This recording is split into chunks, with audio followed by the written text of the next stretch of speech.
Dalam era globalisasi dan transformasi digital yang semakin pesat, dunia profesional hukum menghadapi tantangan baru yang tidak hanya berkaitan dengan substansi hukum itu sendiri, tetapi juga dengan bagaimana praktik hukum dikelola dan disesuaikan dengan tuntutan zaman.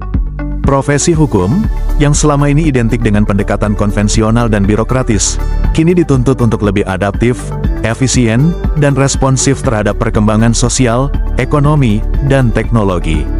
Dalam konteks inilah, perencanaan bisnis dalam bidang hukum menjadi semakin krusial, bukan semata-mata sebagai instrumen manajerial, tetapi sebagai fondasi strategis untuk memastikan bahwa penyedia jasa hukum, baik dalam bentuk firma hukum, kantor notaris, konsultan hukum syariah, maupun platform layanan hukum digital, dapat bertahan, berkembang, dan memberikan kontribusi maksimal bagi masyarakat secara profesional dan beretika. Perencanaan bisnis adalah proses menyusun langkah-langkah strategis dan operasional yang dibutuhkan untuk memulai, menjalankan, serta mengembangkan suatu usaha. Dalam konteks bidang hukum, perencanaan bisnis mencakup segala aspek yang diperlukan untuk membentuk dan mengelola usaha jasa hukum, baik itu firma hukum, kantor notaris, konsultan hukum syariah, hingga platform layanan hukum berbasis teknologi, legal tech. Perencanaan bisnis dalam bidang hukum berbeda dengan perencanaan bisnis pada sektor komersial biasa karena harus memperhatikan prinsip-prinsip etika profesi hukum, regulasi ketat dari lembaga pengawas profesi, serta peran sosial dari jasa hukum itu sendiri. Usaha hukum tidak hanya mengejar profit, tetapi juga harus menjunjung tinggi nilai keadilan dan kepastian hukum. Tujuan dari perencanaan ini adalah untuk memastikan bahwa layanan hukum berjalan dengan profesional, efisien, dan sesuai dengan ketentuan peraturan perundang-undangan. Dengan perencanaan yang tepat, lembaga atau pelaku hukum dapat menyesuaikan diri dengan perkembangan zaman, meningkatkan daya saing, serta memberikan layanan yang bermutu kepada masyarakat. Menjamin profesionalisme dengan perencanaan yang matang, setiap lini dalam usaha hukum, mulai dari layanan, keuangan, hingga SDM, dapat berjalan sesuai standar operasional prosedur, SOP, yang baik. Keberlanjutan bisnis dalam jangka panjang, perencanaan bisnis membantu mempertahankan eksistensi usaha hukum di tengah dinamika ekonomi, sosial, dan regulasi. Pengelolaan risiko dunia hukum tidak lepas dari risiko etik, litigasi, hingga kesalahan administratif. Perencanaan memungkinkan mitigasi risiko sejak awal. Optimalisasi pelayanan dengan rencana yang baik, lembaga hukum dapat memberikan pelayanan yang lebih terjangkau, cepat, dan efisien.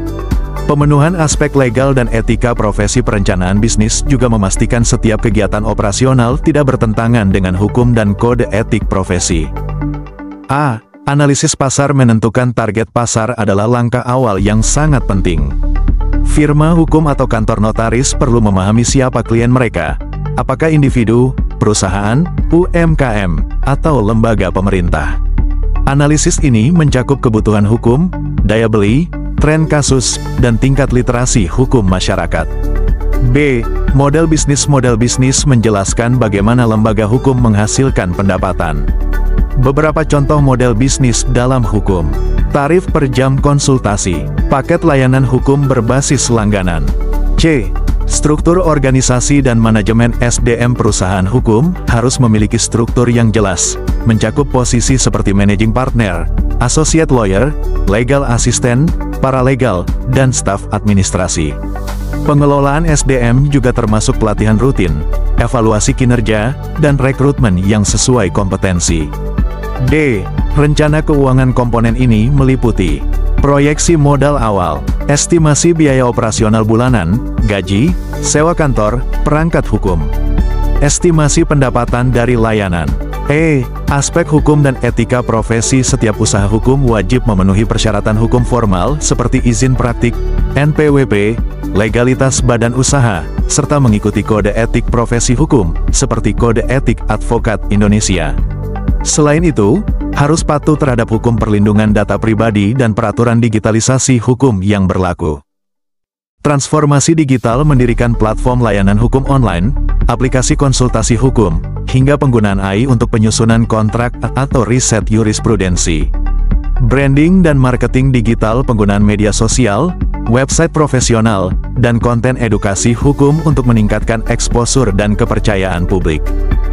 Kemitraan strategis menjalin kerjasama dengan universitas, startup, pemerintah daerah, koperasi, dan lembaga keuangan syariah. Inovasi layanan menyediakan layanan fleksibel seperti mobile notari, kontrak digital, atau konsultasi lewat video call. Persaingan ketat, banyak firma hukum dengan spesialisasi yang sama menyebabkan klien memiliki banyak pilihan. Kurangnya literasi hukum, masyarakat seringkali tidak menyadari hak-haknya atau cara mengakses jasa hukum yang tepat. Perubahan regulasi, dunia hukum sangat dinamis, dan setiap perubahan undang-undang dapat berdampak pada model bisnis. Ketergantungan pada praktisi senior, banyak firma hukum bergantung pada nama besar advokat senior, sehingga generasi menjadi lambat.